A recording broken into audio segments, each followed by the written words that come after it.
Good afternoon. हमने last class में discuss किया था कि हमारे पास में जो आयनिक कंपाउंड थे उनकी प्रॉपर्टीज़ के बारे में स्टडी किया था। उसके बाद हमने अलॉयज़ देखे थे कि हम कैसे मोर मेटल्स को टू और मोर मेटल्स को मिक्स करके उनके अलॉयज़ को फॉर्म कर सकते हैं और डिफरेंट टाइप ऑफ अलॉयज़ के हमने एग्जाम्पल देखे थे। अब आफ्टर दैट हमारे पास में जो टॉपिक आता है वो टॉपिक आता है फर्दर, जो कि होता है मेटलर्जी। अब मेटलर्जी के अंदर क्या करना होता है, हमें पता है कि मोस्ट ऑफ द जो मेटल्स हैं हमारे वो हमें अर्थ क्रस्ट से अवेलेबल होते हैं। अब हमें वहां से क्या करना पड़ता है, उनको एक्सट्रैक्ट कराना होता है।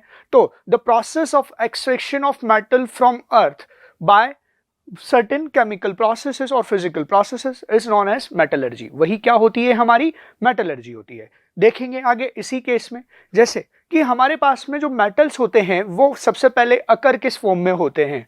तो हमारे पास में जो अर्थ क्रस्ट के अंदर मेटल्स होते हैं वो हमारे पास में टू फॉर्म्स में अवेलेबल होते हैं। फर्स्ट फॉर्म हमारी फॉर्म होती है नेटिव फॉर्म और सेकंड फॉर्म हमारी होती है कंबाइंड फॉर्म या फिर कंबाइंड स्टेट की फॉर्म में। अगर हम बात करें कि जैसे नेटिव स्टेट क्या होती है, जैसे हमारे पास में रिएक्टिविटी सीरीज होती है, तो रिएक्टिविटी सीरीज में जो हमारे पास में मेटल जो कि बॉटम पोजीशंस पर होती है रिएक्टिविटी सीरीज की, यानी कि जो स्लाइटली रिएक्टिव होती है या फिर मैं कहूं बिल्कुल अनरिएक्टिव जैसी होती हैं, वो मेटल्स हमारी कंबाइंड फॉर्म में नहीं मिलती, वो हमें बिल्कुल फ्री फॉर्म में फ्री स्टेट में अवेलेबल होती है। ठीक है, अगर अपन बात करते हैं और हमारे पास में जो बॉटम ऑफ द कहां होगी, bottom of the activity series के अंदर होगी और रिएक्टिविटी सीरीज के अंदर होगी, तो वही हमें केवल फ्री फॉर्म में अवेलेबल होगी। जैसे एग्जांपल के लिए हम ले सकते हैं कौन सी, सिल्वर है हमारे पास में, Ag हमारे पास में क्या होता है, हमें कहां पर मिलता है, और ये हमें बॉटम ऑफ द हाइड्रोजन के नीचे प्लेस होता है, तो वहां पर इसकी रिएक्टिविटी बहुत लो होती है, इसलिए ये किस फॉर्म में मिलेगा, हमें फ्री फॉर्म में अवेलेबल होगा। ये किसी अदर एलिमेंट्स के साथ ज्यादातर सर्टेन रिएक्शंस नहीं करते, इसलिए ये कोई कंपाउंड्स नहीं बनाते हैं, इसलिए ये हमें फ्री फॉर्म में अवेलेबल होते हैं। साथ में हमारे पास में और क्या हो सकता है, हमारे पास में गोल्ड होता है। गोल्ड के अलावा अगर हम बात करें तो हमारे पास प्लेटिनम भी हो सकता है। ठीक है, तो ये कुछ मेटल्स होते हैं हमारे पास में जो हमें फ्री स्टेट या फिर सिंगल स्टेट या सिंगल एटम की फॉर्म में अवेलेबल होते हैं। नेक्स्ट अगर हम बात करें, हमारे पास फॉर्म होती है कंबाइंड फॉर्म। तो जो मेटल्स हमारी रिएक्टिव होती है, मैं स्लाइटली मोर देन रिएक्टिव होती है या हाईली रिएक्टिव होती है, वो मेटल्स हमें कंपाउंड्स ऑफ मेटल की फॉर्म में अवेलेबल होती है। वो सर्टेन जो मेटल्स के अंदर जो हमारे पास अदर कंपाउंड्स हैं, जो मेटल्स के साथ साथ और अदर कंपाउंड्स हैं, उनके साथ साथ एसोसिएट होती है और उनके कंपाउंड्स को फॉर्म करती है। तो जैसे कि हम बात करें, जैसे हमारे पास में आयरन है, ठीक है, इसके अलावा तो आयरन हमें ऑक्साइड्स की फॉर्म में मिल जाता है, Fe2O3। अगर हम बात करें इसके अलावा हमारे पास में जिंक है, तो जिंक भी हमें किसकी फॉर्म में मिलता है, ZnO की फॉर्म में भी मिल जाता है। तो कुछ मेटल्स ऐसे होते हैं जो हमें सर्टेन एलिमेंट्स के साथ में कंबाइंड फॉर्म में कंपाउंड की फॉर्म में मिलते हैं, तो उस स्टेट को हम मेटल्स की क्या बोलते हैं, कंबाइंड स्टेट बोलते हैं। A metal is said to be occur in combined state if it is found in nature in form of its compounds। तो अगर जैसे और एग्जांपल लें हमारे पास में है सोडियम, तो सोडियम हमारे पास में जो होता है वो हमें हैलाइड्स की फॉर्म में मिलता है, जैसे NaCl की फॉर्म में मिलेगा। मैग्नीशियम हमें डोलोमाइट की फॉर्म में मिलता है, magnesium carbonate dot calcium carbonate, ये डोलोमाइट की फॉर्म में भी हमें अवेलेबल होता है। तो इस तरीके से अगर हम देखते हैं तो कुछ हमारे पास में जो रिएक्टिव मेटल्स होती हैं वो हमें किस फॉर्म में मिलेंगे, कंबाइंड फॉर्म में, और जो हमारी हम बोले लीस्ट रिएक्टिव है या फिर अनरिएक्टिव मेटल्स हैं वो हमें कैसे मिलते हैं, वो हमें फ्री फॉर्म में अवेलेबल होते हैं। बट हमारे पास में दो मेटल ऐसे होते हैं यहां पर। अब हमारे पास में एक क्वेश्चन आता है, कुछ मेटल्स ऐसे भी होते हैं जो हमें फ्री फॉर्म में भी अवेलेबल होते हैं प्लस कंपाउंड की फॉर्म में भी, यानी कि कंबाइंड फॉर्म में भी अवेलेबल होते हैं। वो मेटल कौन कौन से होते हैं, तो हमारे पास में कॉपर और सिल्वर जो है वो हमें प्योर फॉर्म यानी कि फ्री स्टेट में भी मिलते हैं और कंबाइंड स्टेट में भी मिलते हैं। तो फ्री स्टेट में तो ये सिंगल एटम्स की फॉर्म में मिलेंगे हमें, कॉपर और Ag की फॉर्म में। बट अगर हम कंपाउंड्स की बात करें तो इनके हमें सल्फाइड्स की फॉर्म में मिलते हैं, जैसे CuS, गैलेना। ठीक है, अगर इसके अलावा हम आगे चलते हैं। इसके अलावा अगर हम बात करेंगे यहां पर और अदर एलिमेंट्स के बारे में, तो हमारे पास में Ag है तो वो हमें AgS की फॉर्म में भी मिल जाता है। तो इस तरीके से यहाँ पर मेटल्स जो हैं हमें डिफरेंट डिफरेंट मेटल्स कंपाउंड की फॉर्म में मिलते हैं। बट दो मेटल ऐसे होते हैं जो हमें कंपाउंड फॉर्म में मिलने के साथ साथ हमारे पास में वो हमें किस में भी मिलते हैं, वो हमें फ्री स्टेट में भी अवेलेबल होते हैं, जो कि होता है कौन, कॉपर, और हमारे पास में नेक्स्ट होता है सिल्वर। ठीक है, नेक्स्ट आगे चलते हैं। फिर हमारे पास में नेक्स्ट आता है कि अगर मेटल के कंबाइंड फॉर्म में है तो उस कंबाइंड फॉर्म को हम क्या कहेंगे। तो हमारे पास में फिर आते हैं मिनरल्स एंड ओर्स। तो मिनरल्स क्या होते हैं, तो mineral are the substance in which metals or their compounds occurs either in native state or combined state, तो आर कॉल्ड मिनरल्स। अगर हमारे पास में मेटल के ऐसी नेचुरल फॉर्म जिसमें मेटल्स हमें आइदर कंपाउंड फॉर्म में मिले या फिर हमें किस में मिले, नेटिव स्टेट यानी कि फ्री स्टेट में मिले, तो ऐसी फॉर्म को हम क्या बोलते हैं, मिनरल्स बोलते हैं। बट अब हमारे पास में मिनरल्स के साथ में क्या प्रॉब्लम होती है, तो मिनरल्स के साथ में हमारे पास में कुछ इंप्योरिटीज उसके साथ में एसोसिएट होती हैं, और ये इंप्योरिटीज जो एसोसिएट होती हैं उसके साथ में जैसे sand particles, earthy particles, rocks, बहुत सारी अदर इंप्योरिटीज होती हैं। उन इंप्योरिटीज को हम बोलते हैं कलेक्टिवली या तो फिर गैंग और मैट्रिक्स। क्या बोलते हैं हम इन इंप्योरिटीज को, गैंग और मैट्रिक्स। ठीक है, अब हमारे पास में मिनरल्स क्या होते हैं। Minerals are the substance from which metal can be extracted conveniently और प्रॉफिटेबली। ऐसे नेचुरल फॉर्म जिससे हमें मेटल क्या हो, इजीली अवेलेबल, इजीली एक्सट्रैक्ट हो जाए, हमें उसमें बहुत सारी प्रोसेसेस अप्लाई करनी ना पड़े, प्लस अगर हम जो प्रोसेस उसके ऊपर लगा रहे हैं वो हमें इकोनॉमिकली भी हमें वो अच्छी हो, तो ऐसी फॉर्म ऑफ मिनरल को हम क्या बोलेंगे, ओर बोलेंगे। ठीक है, तो जैसे हमारे पास में एग्जांपल होता है, जैसे एल्यूमिनियम के हमारे पास में दो मिनरल होते हैं, कौन से, एक तो होता है हमारे पास में क्ले, जिसका फॉर्मूला होता है, क्ले के अंदर हमारे पास में होता है Al2O3.2SiO2.2H2। ठीक है, प्लस हमारे पास में बॉक्साइट भी होता है।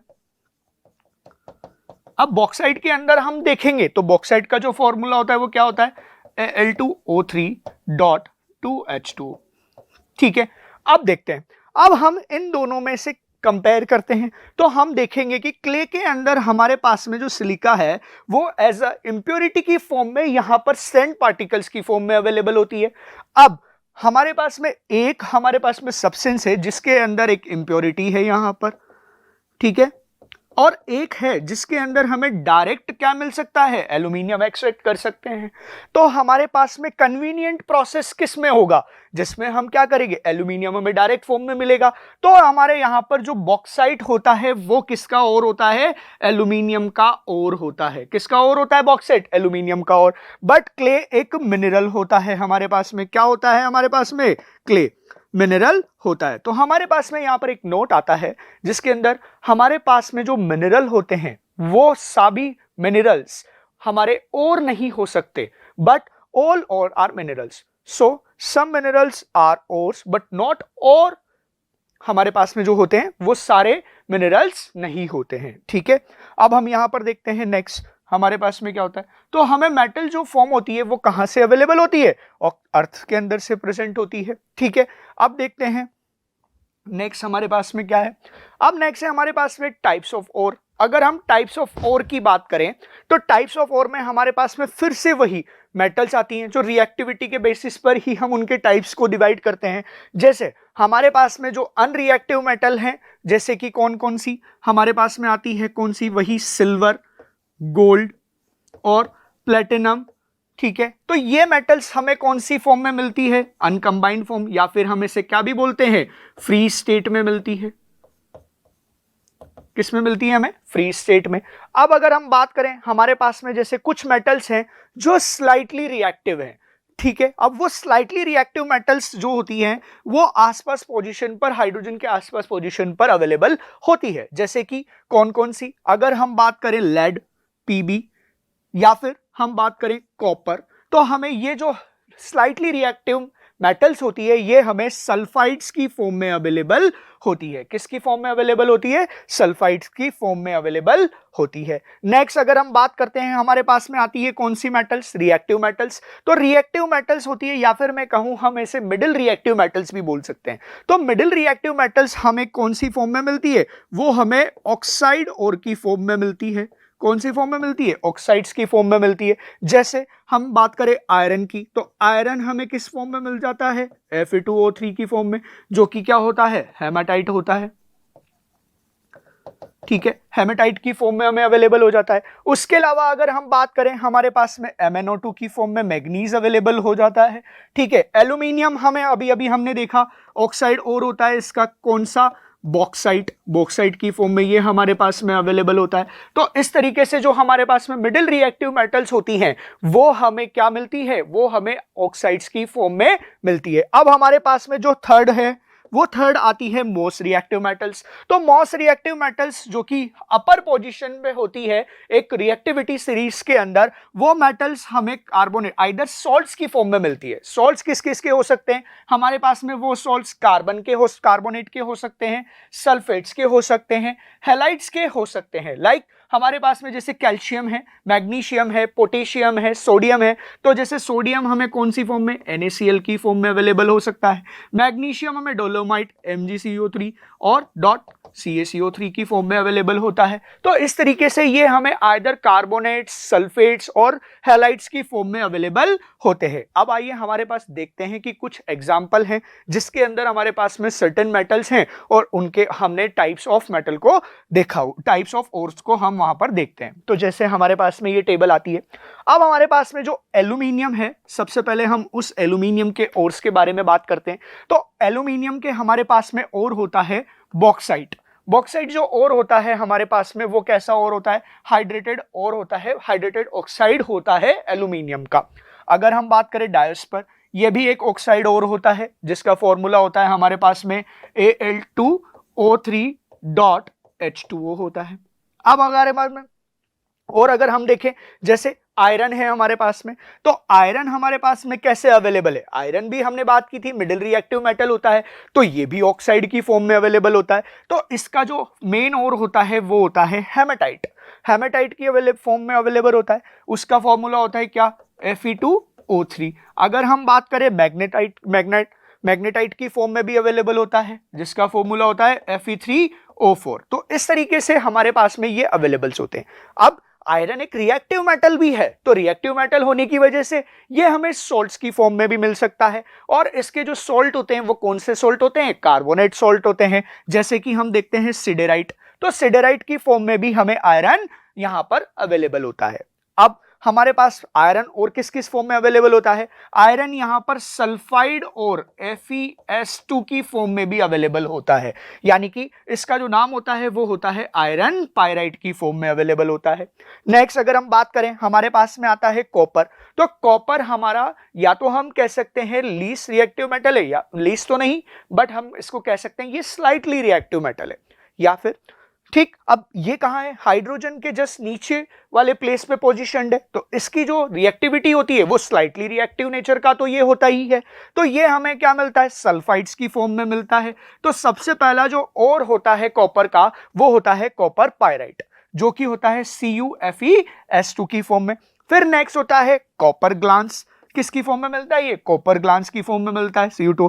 अब हमारे पास में देखें तो कॉपर जो है हमें ऑक्साइड की फॉर्म में भी मिलता है, जिसे हम बोलते हैं क्यूप्राइट, Cu2O।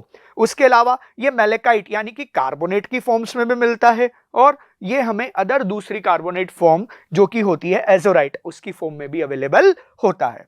अब अगर हम नेक्स्ट बात करें हमारे पास में कि नेक्स्ट और क्या क्या टाइप हो सकते हैं, तो हमारे पास में नेक्स्ट इस केस में आता है जिंक।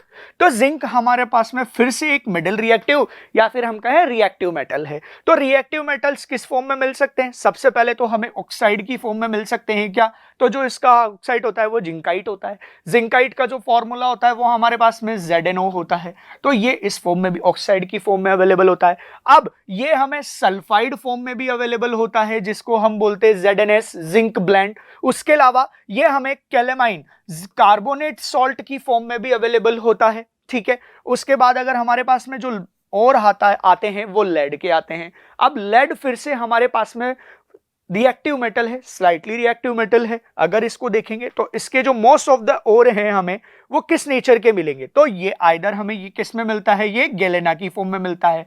पीबीएस इसका मेन ओर होता है, यानी कि गैलेना इसका मेन ओर है। उसके अलावा ये हमें सल्फेट की फॉर्म में भी मिल सकता है, PbSO4। और अगर हम इसकी बात करें तो ये हमें कार्बोनेट ओर की फॉर्म में भी मिल सकता है, PbCO3 की फॉर्म में भी अवेलेबल होता है। तो इसके साथ साथ क्योंकि इनकी रिएक्टिविटी थोड़ी बहुत तो होती ही है, इसलिए ये हमें कार्बोनेट्स की फॉर्म में भी अवेलेबल हो रहा है, सॉल्ट्स की फॉर्म में भी अवेलेबल हो रहा है। नेक्स्ट अगर हम बात करते हैं, हमारे पास में आता है मैग्नीशियम, जो कि एक अपर रिएक्टिव मेटल है, या हम कह सकते हैं हाईली रिएक्टिव मेटल है। ठीक है, तो ये हमें सारी फॉर्म में अवेलेबल होगा। ये हमें सॉल्ट की फॉर्म में भी अवेलेबल होता है, जैसे कार्नेलाइट होता है। उसके अलावा ये हमें मैग्नेसाइट यानी कि कार्बोनेट सॉल्ट की प्रेजेंट भी होता है, मैग्नेसाइट MgCO3। ठीक है, हम देख सकते हैं यहां पर। उसके अलावा जो मेन और होता है हमारे पास में मैग्नीशियम का, वो होता है डोलोमाइट। डोलोमाइट का जो फॉर्मूला होता है MgCO3 और CaCO3, इसकी फॉर्म में भी ये अवेलेबल होता है।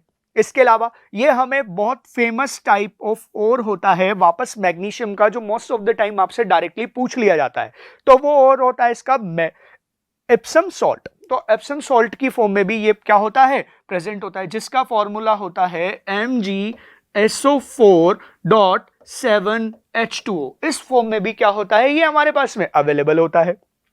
नेक्स्ट, और अगर हम बात करें इसकी, नेक्स्ट हमारे पास में आता है टिन। टिन हमें कैसेराइट की फॉर्म में अवेलेबल होता है, क्योंकि टिन की जो हमारे पास में होता है वो ऑक्साइड की फॉर्म में ही अवेलेबल होता है, SnO2 की फॉर्म में।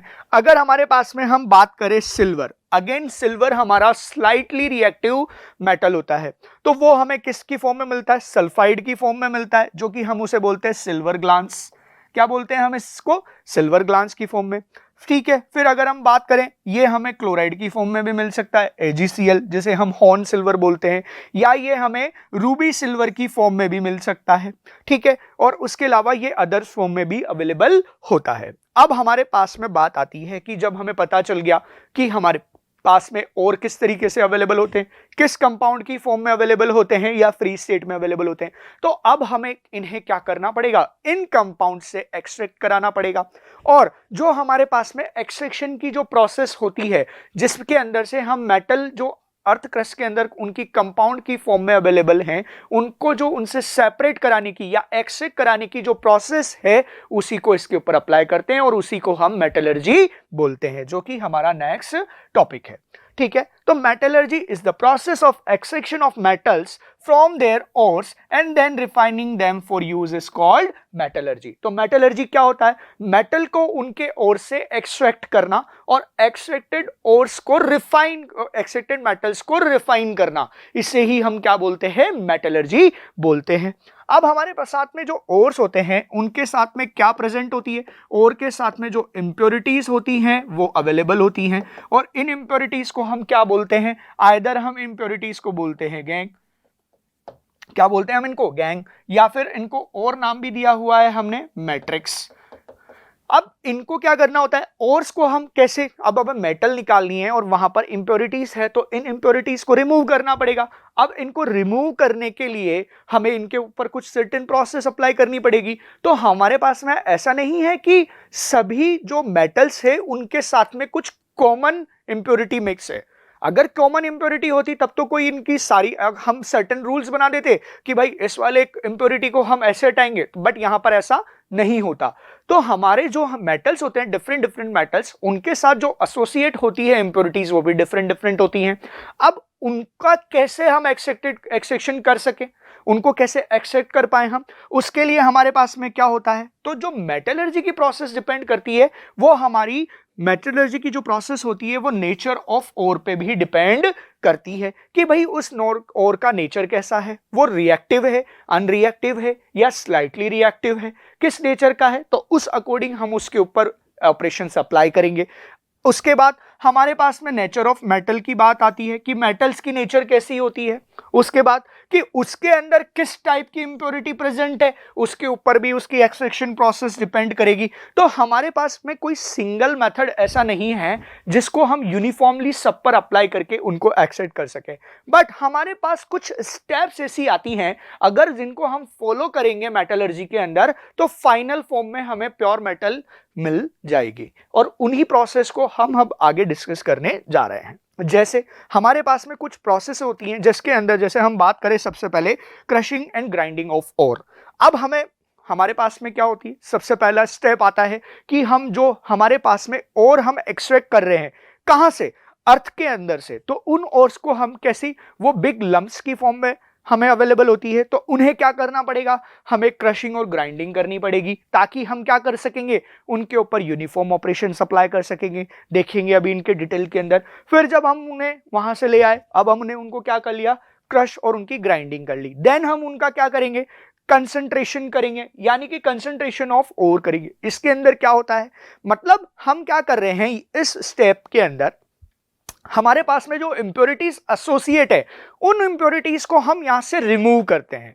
जितनी भी मैक्सिमम इंप्योरिटीज को हम यहां से रिमूव कर सकते हैं, तो उससे क्या होगा, यहां पर हमारे ओर की जो कंसंट्रेशन है वो इंक्रीज हो जाएगी और इंप्योरिटीज यहां से रिमूव होने की वजह से उनकी कंसंट्रेशन कम हो जाएगी। तो इस स्टेप को हम बोलते हैं कंसंट्रेशन ऑफ ओर, या फिर हमने यहां पे ओर की जो क्वांटिटी थी उसको इंक्रीज किया और इंप्योरिटीज की क्वांटिटी को यहां पर डिक्रीज किया, तो इसलिए हम इसको क्या भी बोल सकते हैं, एनरिचमेंट ऑफ ओर भी बोल सकते हैं।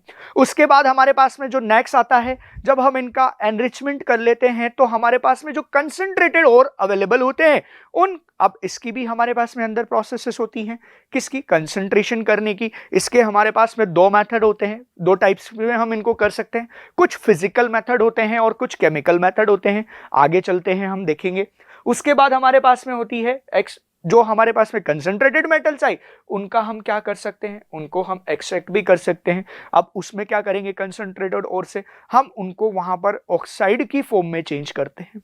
ऑक्साइड की फॉर्म में चेंज करके उनके ऊपर फर्दर हम उनके ऊपर क्या करते हैं, उनको वहां से ऑक्साइड्स में से रिड्यूस करवाते हैं। तो उस प्रोसेस के अंदर हम एक्सट्रैक्शन ऑफ मेटल कर रहे हैं। पहले तो उन्हें ऑक्साइड में चेंज करेंगे और ऑक्साइड में चेंज करने के बाद में हम उनको एक्सट्रैक्ट करेंगे, या फिर वहां से क्या करेंगे, हम बोल सकते हैं रिड्यूस करेंगे। ठीक है, तो ये हमारी थर्ड प्रोसेस हो जाती है। अब हमारे पास में क्या होता है, जब हम ये सारी प्रोसेस मेटल्स के ऊपर अप्लाई करें, उनके ओर्स के ऊपर अप्लाई करते हैं, तो कुछ amount of impurities in process के अंदर, उसके अंदर इन्वॉल्व हो जाती है, तो उससे भी उनको सेपरेट कराना पड़ेगा।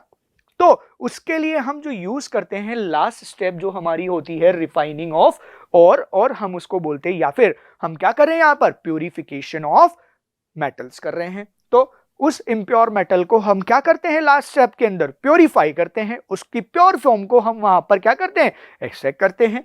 तो आइए देखते हैं हमारे पास में क्या था। तो हमारे पास में हमें ये चार्ट फॉलो करना पड़ता है। जैसे हमारे पास में कोई भी एक एक्स मेटल है, हम मान के चले, तो उसके लिए हम क्या करेंगे, सबसे पहले हम उसके ओर्स को लेकर के आएंगे जो हमें कहां से मिले, अर्थ से मिलते हैं। ठीक है, अब ये अर्थ से मिले तो अर्थ से मिलने के बाद किस फॉर्म में मिल रहे हैं, ये हमें लम्प्स की फॉर्म में मिल रहे हैं। किसकी फॉर्म में मिल रहे हैं, हमें लम्प्स की फॉर्म में मिल रहे हैं। अब इन लम्प्स का हम सबसे पहले तो क्या करते हैं, क्रशिंग एंड ग्राइंडिंग। अब ये क्रशिंग और ग्राइंडिंग करने के बाद फिर उसके बाद में हम इनका करते हैं पल्वराइजेशन। पल्वराइजेशन करेंगे तो हमें क्या होगा, पाउडर फॉर्म में हो जाएगा।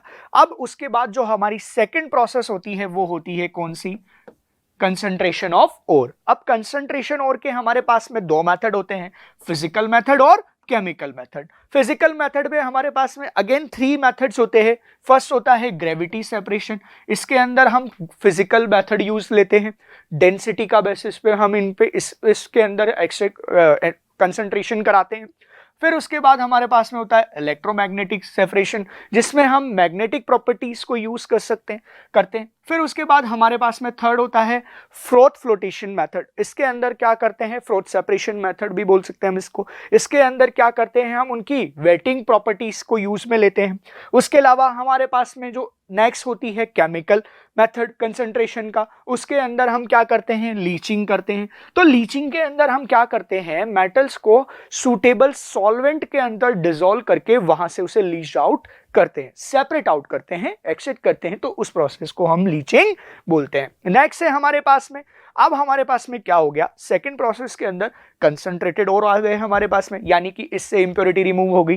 फिर उसके बाद में हमारे पास में थर्ड प्रोसेस जो आती है वो कौन सी आती है बेटा, conversion of ore into oxides. अब जो हमें कंसंट्रेटेड ओर्स मिले, इन ओर्स को हम क्या करते हैं, ऑक्साइड की फॉर्म में चेंज करते हैं। तो ऑक्साइड की फॉर्म में हम चेंज करने के लिए दो मेथड यूज में लेते हैं। हम यहां पर रोस्टिंग यूज में लेते हैं और कैल्सिनेशन यूज में लेते हैं। तो रोस्टिंग के अंदर हम ऑक्सीजन की प्रेजेंस में ओर को हीट करते हैं और कैल्सिनेशन के अंदर हम ऑक्सीजन की एब्सेंस में ओर्स को हीट करते हैं। तो वो किस में चेंज हो जाते हैं, ऑक्साइड में। अब जो मेटल ऑक्साइड्स हमारे पास में आए, उन मेटल ऑक्साइड से हम क्या करेंगे, मेटल्स को क्या करेंगे, रिड्यूस करवाएंगे वहां पर। तो उसके लिए हम दो मेथड यूज करते हैं। अगेन हमारे पास में दो मेथड होते हैं, वो मेथड होते हैं कौन से, स्मेल्टिंग या फिर रिडक्शन। तो ये दो बहुत सफिशिएंट और हम कहें अच्छे मेथड होते हैं, स्मेल्टिंग और रिडक्शन। उसके अंदर हम क्या करते हैं, जो मेटल ऑक्साइड होते हैं उनसे हम, मेटल ऑक्साइड से हम मेटल को रिड्यूस करवाते हैं। ठीक है, तो हम क्या कर सकते हैं, सबसे पहला हम कार्बन से रिडक्शन करवा सकते हैं। तो जो हमारे पास में मिडिल रिएक्टिव मेटल्स होती है उनको हम क्या करते हैं, रिड्यूस करवाते हैं। तो वो किससे करवाते हैं, कार्बन की प्रेजेंस में हम उनको रिड्यूस करवाते हैं, या फिर हम एल्यूमिनियम से रिड्यूस कर सकते हैं उनको। उसके अलावा हमारे पास में होता है, देखेंगे इस वाली रिएक्शन, अब जब एल्यूमिनियम से हम रिडक्शन करवाते हैं तो उसे हम थर्माइट प्रोसेस बोलते हैं। उसके बाद हमारे पास में कुछ मेटल्स ऐसी होती हैं जो कि बहुत स्लाइटली रिएक्टिव होती है, अभी हमने देखा। तो उन मेटल्स के जो ऑक्साइड फॉर्म होते हैं वो सेल्फ रिड्यूस हो जाते हैं, यानी कि हमें उसके अंदर कोई अदर केमिकल एलिमेंट मिक्स करने की जरूरत नहीं है। अगर हम उनके ऊपर ही कुछ ऑपरेशन अप्लाई करेंगे तो वो क्या हो जाएंगे, वहां पर डिकम्पोज हो जाएंगे और हमें क्या दे देंगे, प्योर मेटल, या फिर हम कहें प्योर मेटल्स हमें वहां पर मिल जाएगी। उसके बाद हमारे पास में कुछ मेटल्स ऐसी होती है जो हाईली रिएक्टिव होती है, सोडियम हो गया, है ना, पोटेशियम हो गया, कैल्शियम हो गया, मैग्नीशियम हो गया, एल्यूमिनियम हो गया। तो इन मेटल्स के जो ऑक्साइड होते हैं बहुत ज्यादा स्टेबल होते हैं, और उन ऑक्साइड को जो हम रिड्यूस करवाते हैं वो इलेक्ट्रोलाइटिक रिडक्शन से हम करवाते हैं। ठीक है, उसके बाद हम क्या कर सकते हैं, नेक्स्ट अदर प्रोसेसेस भी यूज कर सकते हैं। अब हमारे पास में जो यहाँ पर मेथड आ गए, उसके बाद में हम यहाँ पर क्या करते हैं, हाइड्रोजन का बाय हाइड्रोजन भी हम यहाँ पर उनको रिड्यूस करवा सकते हैं। उसके अलावा हम डिफरेंट मेटल यूज करके कोई रिएक्ट, जैसे हमारे पास में एक मेटल है जो कि लो रिएक्टिव है, बट उसकी रिएक्शन अगर हम किसी हाई रिएक्टिव मेटल से करवाएंगे, किससे कराएं, हाई, तो वहां पर जो हाई रिएक्टिव मेटल है वो लो रिएक्टिव मेटल को डिस्प्लेसमेंट कर देगा, डिस्प्लेस कर देगा। तो इस तरीके से हम मेटल डिस्प्लेसमेंट को भी यूज यहां पर ले सकते हैं। ठीक है, अब हमारे पास में क्या हो गया, हमारे पास में मेटल फाइनली एक्सट्रैक्टेड हो गई है, बट अभी भी ये कंप्लीट प्योर फॉर्म में अवेलेबल नहीं है। तो इसको कंप्लीट प्योर बनाने के लिए हम इसका नेक्स्ट प्रोसेस जो होता है, इम्प्योर मेटल को क्या करते हैं, हम यहाँ पर रिफाइनिंग की प्रोसेस करते हैं। और इस रिफाइनिंग की प्रोसेस, लास्ट प्रोसेस के अंदर हम इसको क्या करते हैं, प्यूरिफाई करते हैं, और जितनी भी इंप्योरिटीज इसके अंदर जो बची होती है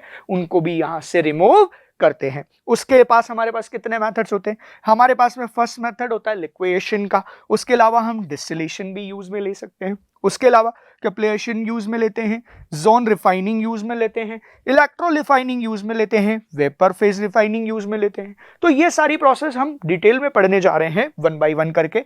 तो सबसे पहला जो स्टेप आता है हमारे पास में मेटलर्जी के अंदर वो क्या आता है, that is crushing and grinding of ore. अब क्रशिंग एंड ग्राइंडिंग और करने का प्रिंसिपल क्या है, यहां पर क्यों करने की जरूरत पड़ी है, तो हमारे पास क्या है, जैसे कि और जो हमें मिलते हैं वो बिग लंप्स की फॉर्म में मिलते हैं, बड़े बड़े लंप्स मिलते हैं इनके। तो इन लंप्स के ऊपर अगर मुझे कोई ऑपरेशन अप्लाई करना है, मान लो मुझे हीटिंग ही करनी है, इस ओर की क्या करनी है, हीटिंग करनी है, तो मेरे लिए क्या इजी है कि मैं इस बड़े लंप को हीट करूं, या एक मैंने जो हमारा ओर है उसको क्रशिंग करके, उसकी पल्वराइज करके, ग्राइंडिंग करके उसको मैंने पाउडर्ड फॉर्म में क्या कर लिया है, चेंज कर लिया है। तो मेरे लिए कौन सा प्रोसेस ज्यादा इजी है कि भाई मैं एक बिग लंप को मेरे पास में क्या करूं, हीट करूं या फिर पाउडर्ड फॉर्म में जो मेरे पास ओर है उसको मैं हीट कर सकता हूं। तो सूटेबल क्या रहेगा हमारे पास में, सूटेबल रहेगा कि जो पाउडर्ड फॉर्म में ओर है तो उसके अंदर जो हमारा सारा का सारा ओर है वो यूनिफॉर्मली हीट होगा, उस पे जो ऑपरेशन अप्लाई होंगे वो यूनिफॉर्मली अप्लाई होंगे। तो उसके लिए क्या करना पड़ेगा, जो हमें ओर है उसके सरफेस एरिया को इंक्रीज करना पड़ेगा। तो यहां पर जो हमारे पास में क्रशिंग और ग्राइंडिंग का प्रिंसिपल वो यही होता है कि the principle behind the crushing and grinding process is to increase the surface area of both ore particles and gangue particles, because अब इससे क्या होगा, जो हमें उनके ऊपर जो रॉक्स होगी उनके ऊपर क्या कर पाएंगे, ओर्स के ऊपर यूनिफॉर्म हीटिंग जो भी प्रोसेस है हम उसको यूनिफॉर्मली अप्लाई कर पाएंगे। सबसे पहले हम उनको क्या करते हैं, जो हमारे पास में बिग रॉक्स होती है उनको हम क्या करते हैं, क्रशर्स के अंदर क्रशिंग करते हैं। तो हमारे पास में क्रशर्स कैसे होते हैं, दो मेटेलिक प्लेट्स होती है जो कि एक रोटेटर से रोटेट होते हैं। अब इनके अंदर हम बीच में क्या रखते हैं, बड़ी बड़ी लम्स ऑफ रॉक ओर्स की रॉक्स को रखते हैं। वो क्या करते हैं, जो मेटेलिक प्लेट है ये मूवेबल होती है, उनके ऊपर फोर्स लगाती है। तो यहाँ पर मेटल्स जो हमारे मेटल के ओर होते हैं उनके लम्स होते हैं वो हमारे पास में क्रश्ड फॉर्म में अवेलेबल हो जाते हैं। फिर इस क्रश ओर को हम क्या करते हैं, स्टैंप मिल में लेकर के जाते हैं या फिर सेम मिल, उसके अलावा हम हैमर मिल को भी यूज में ले सकते हैं।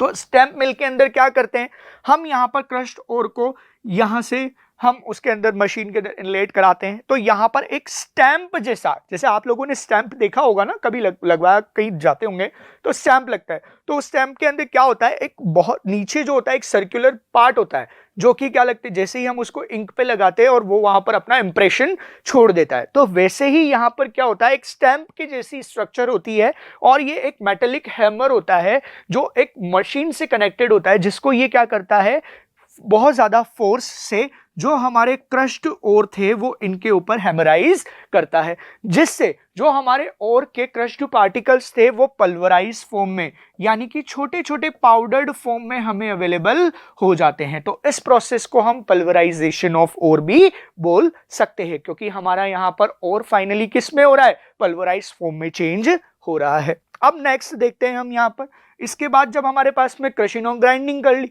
तो अब हम क्या करेंगे, हम एनरिचमेंट ऑफ ओर करेंगे या फिर हम क्या करेंगे, कंसंट्रेशन ऑफ ओर करेंगे। यानी कि जो हमारे पास ओर है उनके अंदर से इंप्योरिटीज को रिमूव करेंगे। तो the process of removal of unwanted impurities from ore is called concentration of ore या फिर एनरिचमेंट ऑफ ओर। हम इसको क्या बोल सकते हैं, कंसंट्रेशन ऑफ ओर भी बोल सकते हैं, क्योंकि हमने क्या किया, ओर की कंसंट्रेशन को इंक्रीज किया और इंप्योरिटीज की कंसंट्रेशन को यहां पर हम क्या कर रहे हैं, डिक्रीज कर रहे हैं। ठीक है, अब सबसे पहला जो फिजिकल मेथड इसके अंदर हम स्टडी करते हैं वो है हमारे पास में ग्रेविटी सेपरेशन। ठीक है, या फिर उस ग्रेविटी सेपरेशन को हम क्या बोल सकते हैं, हाइड्रोलिक वॉशिंग भी हम उसको नाम दे सकते हैं। तो इसके लिए हम एक हमारे पास में इसको हम देखते हैं, आइए यहां पर इस तरीके का हमारे पास में ये एक प्रोसेस होता है जिसके अंदर हमारे पास में एक हाइड्रोलिक क्लासिफायर होता है, एक एपरेटस होता है इसका पूरा। ठीक है, इसके अंदर क्या होता है, यहां ऊपर से हम क्या करते हैं, पाउडर्ड और जो हमने क्रशिंग और ग्राइंडिंग करके जो पाउडर्ड और हमें मिला उसको हम लेते हैं और यहां से फोल्ड डाउन कराते हैं। इस पूरे में क्या होता है, वाटर फिल होता है इस पूरे एपरेटस में, और जैसे ही हम यहां पर और फर्दर वाटर इसके अंदर क्या करवाते हैं, फ्लो करवाते हैं इस पाइप के जरिए। ठीक है, अब हमारे पास में क्या होता है कि किस तरीके से हम यूज में लेते हैं, यहां पर देखिए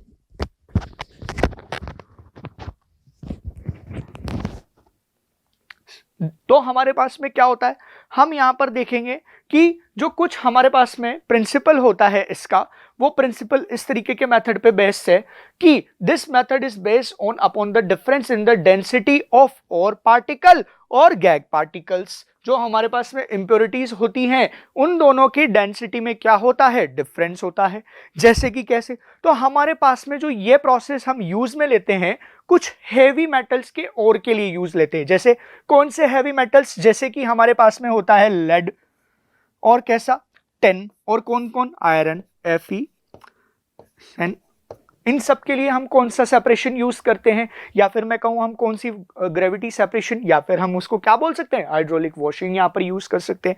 ठीक है, आइए अब इसके अंदर हम क्या करवाते हैं, इसके अंदर हमने क्या किया कि जो ओर था, इस ओर को हम यहाँ पर हाइड्रोलिक वॉश क्लासिफायर के अंदर अपवर्ड साइड से डाउनवर्ड साइड की तरफ इसको फ्लो डाउन कराते हैं। ठीक है, तो यहां से जो वाटर की विगरस स्ट्रीम आती है वो क्या करती है, हमारे ओर और गैग पार्टिकल्स को क्या करती है, उनके ऊपर वो कंबाइन होती है, एसोसिएट होती है उनके साथ में। तो अब यहां पर डेंसिटी में डिफरेंस है, जो और है हमारे वो हैवी हैं और उनके डेंसिटी क्या है, ज्यादा है। तो वो डेंसिटी ज्यादा होने की वजह से, वो ग्रेविटी की वजह से कहां पर सेटल डाउन हो जाते हैं, वो बॉटम में आकर के सेटल डाउन हो जाते हैं। और इंप्योरिटीज हमारी, उनकी डेंसिटी कम होने की वजह से वो वाटर जो यहां पर फ्लो डाउन हो रहा है, उस फ्लो वाटर के साथ में आकर वो सरफेस पे आकर वो यहां इस आउटलेट से बाहर निकल जाती है। और यहां पर जो हमारे पास में कंसंट्रेटेड ओर आते हैं वो बॉटम के अंदर कलेक्ट हो जाते हैं। इस तरीके से हम फर्स्ट फिजिकल मेथड करते हैं जिसे हम बोलते हैं हाइड्रोलिक वॉशिंग या फिर वॉशिंग विद वाटर, जिसके अंदर हमने क्या यूज लिया, प्रिंसिपल हमारा होता है difference in density of ore and gangue particles. ठीक है, नेक्स्ट हमारे पास में होता है इसका जो मेथड वो होता है फ्रोथ फ्लोटेशन मेथड। ठीक है, अब जो फ्रोथ फ्लोटेशन मेथड होता है उसके अंदर हम क्या करते हैं, जो प्रिंसिपल यूज करते हैं वो क्या होता है, this method is based on the principle of difference in wetting properties of the ore and गैग particles with respect to oil and water. ठीक है, यानी कि यहां पर हमारे पास में जो ओर होते हैं वो और क्या होते हैं, वो और कि वेटिंग प्रॉपर्टीज में डिफरेंस होता है। कोई ऑयल के साथ जाना पसंद, कंबाइन होना पसंद करता है, तो कोई हमारे पास में वाटर के साथ में जाना पसंद करता है। तो देखते हैं, तो हमारे पास में क्या होते हैं, ओर्स होते हैं, प्लस क्या होती है हमारे पास में मैट्रिक्स, या फिर हम उनको इंप्योरिटीज भी बोलते। तो इंप्योरिटीज क्या होती है हमारी, अब यहां पर ये दोनों पार्टिकल्स की वेटिंग प्रॉपर्टीज में डिफरेंस होता है। तो जो और होते हैं हमारे यहां पर वो फ्रोथ लविंग नेचर के होते हैं। कौन से, फ्रोथ लविंग नेचर के होते हैं। ठीक है, तो ये क्या करते हैं, फ्रोथ्स के साथ ट्रेवल करना पसंद करते हैं। बट हमारी जो इंप्योरिटीज होती है ये वाटर के साथ कलेक्ट होना पसंद करती है, वाटर के साथ ट्रेवल करना पसंद करती है। तो इनकी जो वेटिंग प्रॉपर्टीज है उसके अंदर डिफरेंस आ जाता है। तो एक तो होता है जो फ्रोथ हमारे ऑयल की वजह से जनरेट होते हैं, तो फ्रोथ्स जो ऑयल की वजह से जनरेट होते हैं तो और पार्टिकल्स तो उन फ्रोथ्स के साथ ट्रेवल करना पसंद करते हैं। बट हमारे पास में जो इंप्योरिटीज होती है वो वाटर के साथ एसोसिएट होकर के सेटल डाउन हो जाती है बॉटम के अंदर। आइए देखते हैं इसके अंदर क्या करते हैं हम। तो हमारे पास में सबसे पहले इसके अंदर हम फ्रोथ क्रिएट करने के लिए फ्रोथिंग एजेंट यूज में लेते हैं। तो वो जो फ्रोथिंग एजेंट हमारे पास में होता है, वो फ्रोथिंग एजेंट हम जो लेते हैं वो होता है पाइन ऑयल। क्या होता है बेटा, पाइन ऑयल। उसके अलावा अब हमारे पास में ये फ्रोथ्स आ गए, इन फ्रोथ्स को क्या करना होगा, फ्रोथ्स तो बहुत हल्के होते हैं तो इनको हमें स्टेबलाइज करवाना पड़ेगा। तो स्टेबलाइजर के लिए हम यहाँ पर दो केमिकल यूज में लेते हैं जिसे हम बोलते हैं एनिलीन और क्रेसोल। ठीक है, ये क्या करते हैं, जो हमारे फ्रोथ्स यहां पर फॉर्म हो रहे हैं उनको स्टेबलाइज करने का काम करते हैं। उसके अलावा हम यहां पर थर्ड टाइप ऑफ सब्सटेंस को भी यूज करते हैं जो कि हमारे पास में कलेक्टिंग एजेंट का काम करता है। कलेक्टिंग एजेंट यानी कि क्या, वो ये डिसाइड करता है कि कौन किसके साथ में कौन सा और पार्टिकल्स और गैंग पार्टिकल्स दोनों किसके साथ में जाकर के कलेक्ट होंगे। तो उस हम कलेक्टिंग एजेंट के लिए हम यहां पर जो केमिकल यूज लेते हैं वो हमारे पास में होता है सोडियम इथाइल जेंथेट। ठीक है, ये क्या करता है, ये यहां पर और पार्टिकल्स और गैग पार्टिकल्स को कलेक्ट करवाता है। यानी कि ये गैग पार्टिकल्स को किसके साथ कलेक्ट करवाता है, जो हमारे पास में वाटर है उनके साथ कलेक्ट कराता है, और पार्टिकल्स को ये यहां पर फ्रोथ्स के साथ में कलेक्ट करवाता है। आइए देखते हैं कैसे होता है यहां पर। और जैसे हमने क्या किया, जैसे ही हम पाइन ऑयल वाटर के साथ में मिक्स करके डालते हैं और यहां पर हम एयर प्रोवाइड करते हैं, कंप्रेस एयर प्रोवाइड करते हैं, तो यहां पर हमारे फ्रोथ्स क्या होते हैं, जनरेट होते हैं। अब यहां पर जैसे ही हम और पार्टिकल्स को यहां पर डालेंगे, वो और पार्टिकल्स क्या होते हैं, वो और पार्टिकल्स हमारे पास में यहां पर आकर के क्या हो जाते हैं, वो मिक्स होते हैं इस पाइन ऑयल और फ्रोथ के मिक्सचर के साथ में, ठीक है। अब यहाँ पर जैसे ही वो आते हैं तो जो और के पार्टिकल्स होते हैं वो तो हमारे पास में जो कलेक्टिंग एजेंट है उनको फ्रोथ्स के साथ में कंबाइन करा करके उनको सरफेस पे ले आता है, प्लस जो हमारी गैग पार्टिकल्स होती है यानी कि इंप्योरिटीज होती है वो इंप्योरिटीज वाटर के साथ एसोसिएट होकर के बॉटम में आकर के गिर जाती है। तो हम जो फ्रोथ फ्लोटेशन प्रोसेस यूज में लेते हैं वो सल्फाइड ओर के लिए यूज में लेते हैं, ठीक है। जैसे कि कौन सा सल्फाइड ओर, जैसे कि हम ले सकते हैं PbS जो कि गैलेना होता है, ये हमारे पास में लेड का एक ओर होता है। बट यहां पर क्या होता है, इसके साथ में कुछ और इंप्योरिटीज मेटल की वो भी एसोसिएट होती है ZnS की फॉर्म में, जिंक सल्फाइड की फॉर्म में।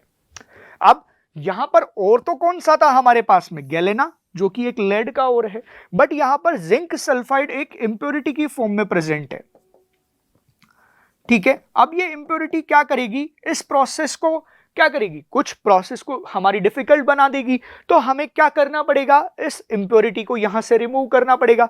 तो उसके लिए हम यहां पर डिप्रेजेंट यूज में लेते हैं जो certain metal sulphide metal impurities को यहां से रिमूव करा देते हैं। तो वो जो डिप्रेजेंट हमारे पास में होता है वो होता है सोडियम साइनाइड। क्या यूज में लेते हैं हम यहां पर, सोडियम साइनाइड। तो जैसे ही हमारा सोडियम साइनाइड जो हमारे PbS और ZnS के मिक्सचर के साथ में अगर हम इसको रिएक्ट करवाते हैं तो ये यहां पर रिएक्ट करके सोडियम साइनाइड किसके साथ रिएक्ट करता है, जिंक सल्फाइड के साथ में रिएक्ट करता है। और यहां पर हमारे पास में एक कॉम्प्लेक्स सॉल्ट का फॉर्मेशन करता है जिसे हम बोलते हैं सोडियम टेट्रासाइनोजिंकेट।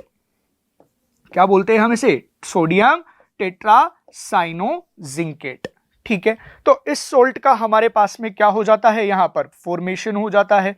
अब इस सॉल्ट ये क्या होता है, ये हैवी होता है यहां पर, और हैवी होने की वजह से ये कहां पर सेटल डाउन हो जाता है, एज ए इंप्योरिटी बॉटम में सेटल डाउन हो जाता है। क्योंकि जब ZnSCN कंबाइन होता है ZnS के साथ में तो एक कॉम्प्लेक्स कंपाउंड का फॉर्मेशन करता है जो कि खुद इंप्योरिटी के साथ में हैवी होकर के सेटल डाउन हो जाता है। और जो हमारे पास में प्योर गैलेना होता है, सल्फाइड ओर होता है, उसको हम दूसरे कंटेनर में ला करके इसकी वॉशिंग करके वापस से हम यहां पर प्योर ओर को यहां पर हम कंसंट्रेट कर लेते हैं, ठीक है। जो कि हमें कहां मिल जाएगा, सेकंड कंटेनर में बॉटम के अंदर हमें अवेलेबल हो जाता है। फिर हम यहां से इसको क्या कर लेते हैं, इसको सेपरेट कर लेते हैं, ठीक है। नेक्स्ट बार देखते हैं इसके बाद हमारे पास में कौन सा प्रोसेस है।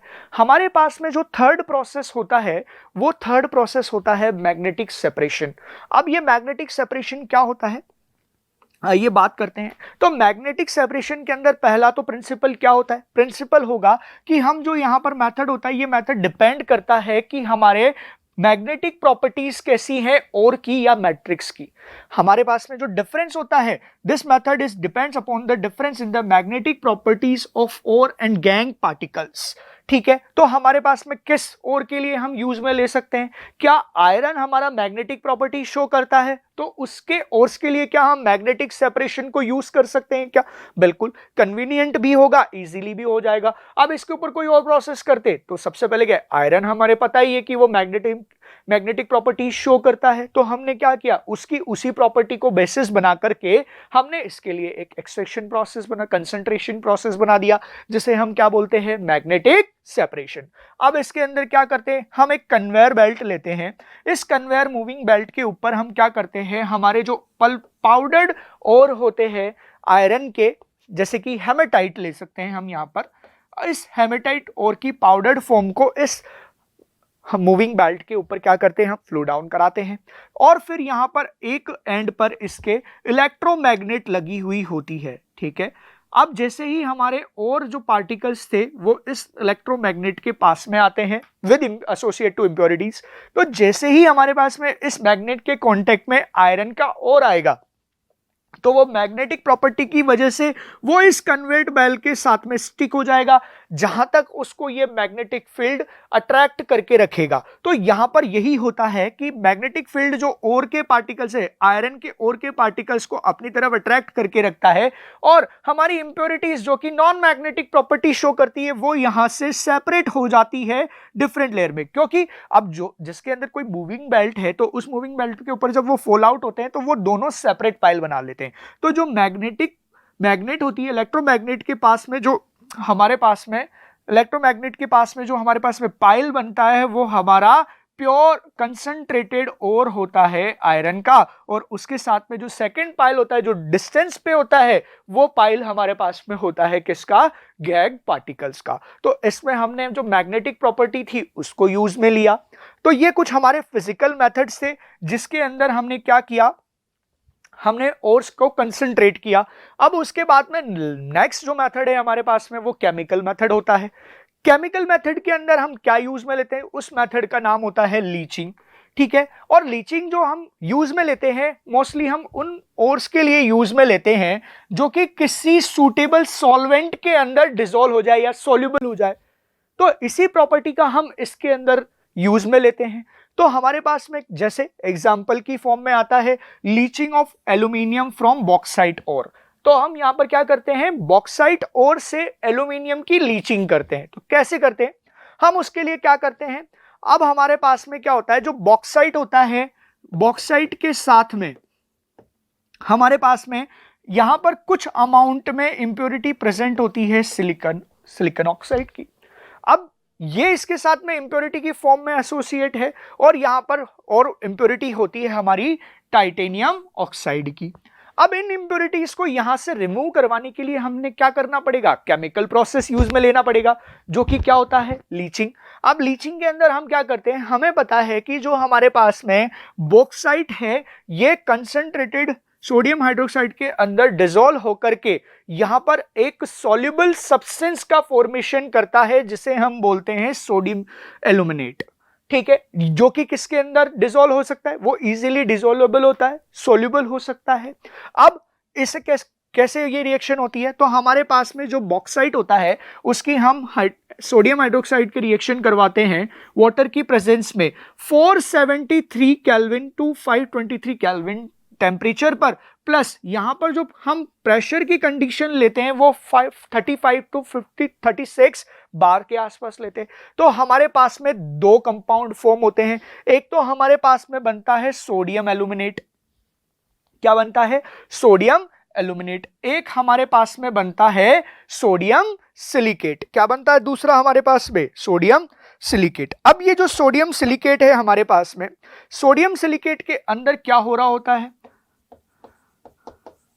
ये सोडियम सिलिकेट यहां पर इंप्योरिटीज के साथ में हमारे पास में ये डिसॉल्व नहीं होता। अब डिसॉल्व नहीं होता है तो एक सब्सटेंस ऐसा है जो हमारे पास में कंप्लीटली डिसॉल्व हो सकता है। तो यहां पर एक इमिजिबल सॉल्यूशन क्रिएट होता है, और उस इमिजिबल सॉल्यूशन को हम इजीली फिल्टर्ड आउट करके यहां से जो हमारे पास में सोडियम एल्यूमिनेट बना, उस सोडियम एल्यूमिनेट को क्या कर सकते हैं, हम यहां से कंसंट्रेट कर सकते हैं, सेपरेट कर सकते हैं, ठीक है। अब कैसे हमने क्या, इसको हमने फिल्टर्ड आउट कर लिया। अब जो हमारे पास में ये फ्रेशली प्रिपेयर्ड सोडियम एल्यूमिनेट बना था, इसको हम क्या करते हैं, CO2 गैस के ऊपर पास करते हैं।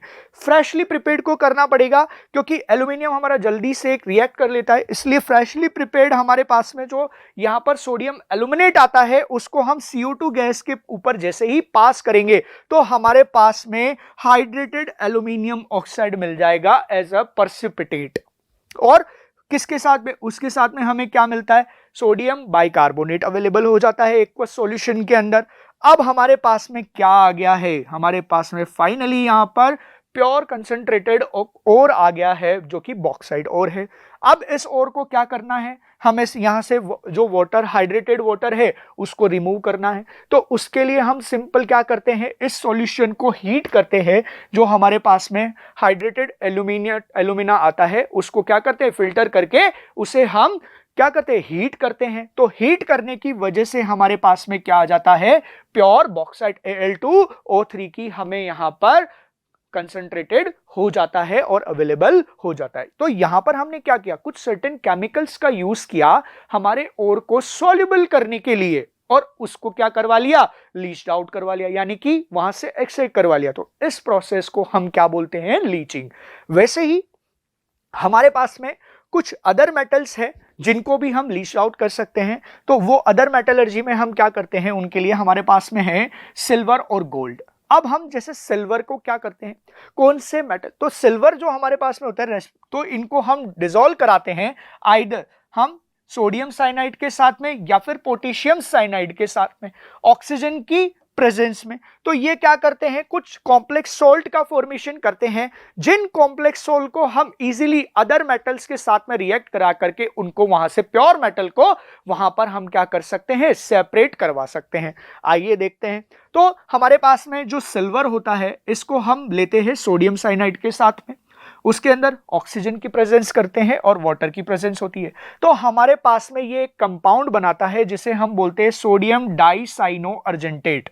ठीक है, क्या बनता है, सोडियम डाइसाइनो अर्जेंटेट। अब ये क्या होता है, कॉम्प्लेक्स सोल्ट होता है इसका, plus freshly prepared sodium hydroxide हमें यहां पर अवेलेबल होता है। जब हम इसको क्या करेंगे, अब इसको हमें यहां क्या करना है, यहां से हमें इस वाले सोडियम डाइसाइनो अर्जेंटेट से हमारे पास में जो सिल्वर है उसको रिमूव करवाना है, तो उसकी हम डिस्प्लेसमेंट रिएक्शन कराते हैं, डिस्प्लेस कराते हैं उसे किसके साथ में, जिंक से के साथ में रिएक्ट करवा के। तो क्या करता है ये, जो हमारे पास में जिंक है वो Ag को इजीली क्या कर सकता है, डिस्प्लेस कर सकता है। क्यों, क्योंकि जिंक जो हमारी रिएक्टिविटी सीरीज है उसमें हायर पोजीशन पर होता है और सिल्वर हमारा बॉटम पोजीशन पर होता है।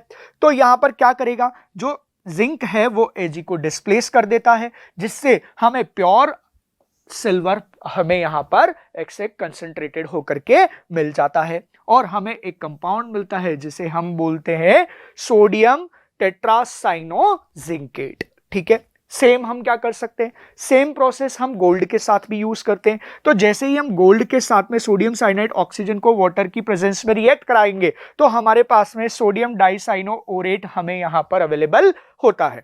ठीक है, अब ये जब अवेलेबल हो जाता है हमें, तो उसके बाद में हमारे पास में जो सब्सटेंस होता है वो क्या होता है, सोडियम डाइसाइनो अर्जेंटेट। अब यहां पर हमारे पास में जो गोल्ड है उसकी भी रिएक्टिविटी जिंक से कम होती है, तो जिंक इसको भी डिस्प्लेस कर सकता है। तो जब हम सोडियम डाइसाइनो अर्जेंटेट की ओरेट की रिएक्शन हम किसके साथ में करवाते हैं, जिंक के साथ में करवाते हैं, तो यहां पर हमारे पास में जो प्योर गोल्ड है वो हमें अवेलेबल हो जाता है प्योर फॉर्म में, और हमारे साथ में जो जिंक है वो यहां से इस कंपाउंड में से गोल्ड को डिस्प्लेस कर देता है और क्या बना लेता है, सोडियम टेट्रासाइनो जिंकेट का फॉर्मेशन कर लेता है। इस तरीके से हम गोल्ड और सिल्वर को भी क्या कर सकते हैं, हम यहां पर कंसंट्रेट कर सकते हैं। अब जब हमारे पास में मेटल्स कंसंट्रेटेड हो चुके हैं, तो अब हम उन कंसंट्रेटेड मेटल्स को क्या करेंगे, मेटल को उनके कंसंट्रेटेड ओर से एक्सट्रैक्ट करवाएंगे। उसके लिए हम क्या करते हैं, उसके लिए हमारे पास में फॉलोइंग स्टेप्स है, कुछ स्टेप्स है, आइए देखते हैं। तो सबसे पहली जो स्टेप है, हम उसके अंदर तो क्या करते हैं, जो कंसंट्रेटेड ओर है हम उनको उनके ऑक्साइड्स में, अगर वो ऑक्साइड नहीं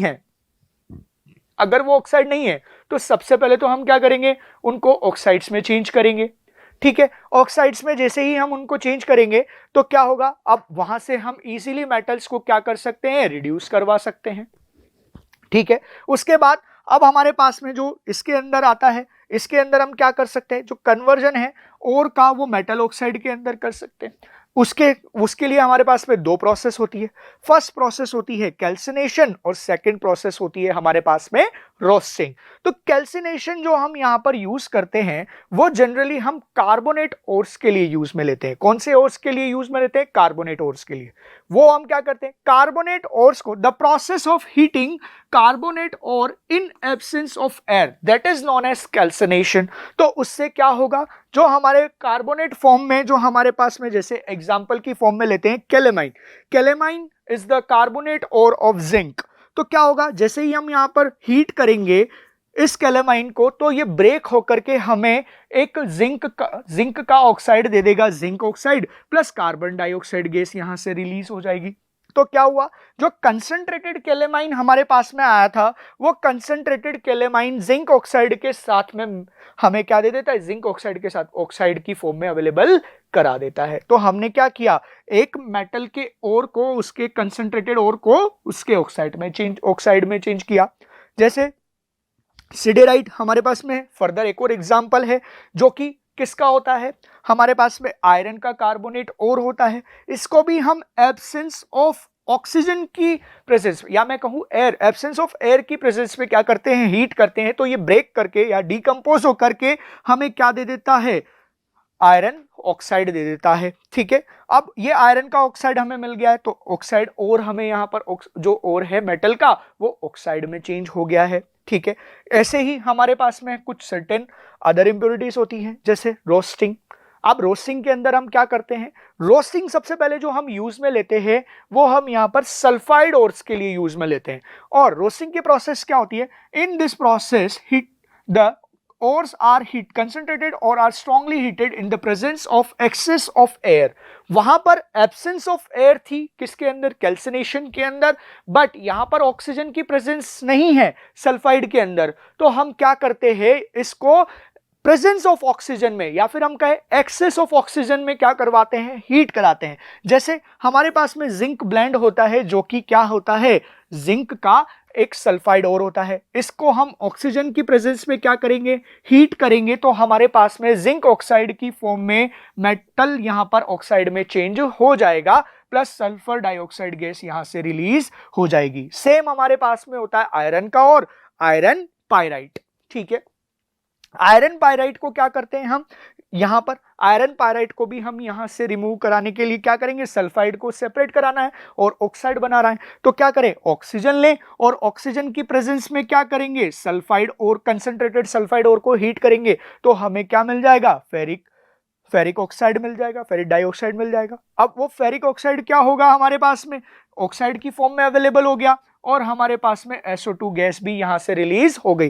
तो इस तरीके से हम मेटल को उनकी ऑक्साइड की फॉर्म में चेंज कर सकते हैं। अब इसके अंदर सेकंड प्रोसेस होती है, जब हमने मेटल को ऑक्साइड के अंदर चेंज करा लिया तो उसके बाद में इन ऑक्साइड से हम मेटल को क्या करते हैं, रिड्यूस करते हैं, उनको एक्सट्रैक्ट करते हैं, जो कि हम कंटिन्यू करेंगे नेक्स्ट क्लास में। आज की जो क्लास थी उसके अंदर जो इंपॉर्टेंट थे, सबसे पहले जो इंपॉर्टेंट पॉइंट्स थे वो हमारे पास में, एक तो आपको जो और हैं उनके जो नेम्स हैं और फॉर्मूलाज हैं उनको एक बार गो थ्रू करना है। उसके अलावा हमारे पास में जो प्रोसेस है, जो हमने देखा बेसिक प्रोसेस है, जो 4 प्रोसेस थी, जैसे हम सबसे पहले क्रशिंग और ग्राइंडिंग करते हैं, उसके अलावा उसके बाद हम क्या करते हैं वहां पर कंसंट्रेशन ऑफ ओर, और उसके बाद हम क्या करते हैं, ओर्स को एक्सट्रैक्ट करवाते हैं कंसंट्रेटेड ओर्स में से, फिर फाइनली जो हमारे पास में मेटल्स आती है उनको हम प्योरिफिकेशन करते हैं। ठीक है, तो आज हमने यहाँ पर उसके 2 पार्ट्स कवर किए, जिसके अंदर हमने क्या किया, मेटल्स को क्रशिंग और ग्राइंडिंग किया, उसके अलावा उन्हें कंसंट्रेट करा के किया, और उसके अलावा हमने एक फर्स्ट पार्ट पढ़ा किसका, हमारे पास में मेटल को कंसंट्रेटेड ऑक्साइड से चेंज कराने का। अब इसका जो सेकंड पार्ट है वो हम नेक्स्ट क्लास में कंटिन्यू करेंगे। Thank you.